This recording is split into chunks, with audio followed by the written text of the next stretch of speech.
We scientists who release this immense power have overwhelming responsibility for benefit of mankind and not for mankind's destruction.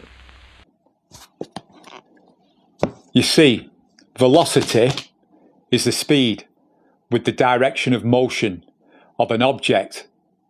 You don't need to be Albert Einstein to realise the sheer power and pace of this 1 minute delight.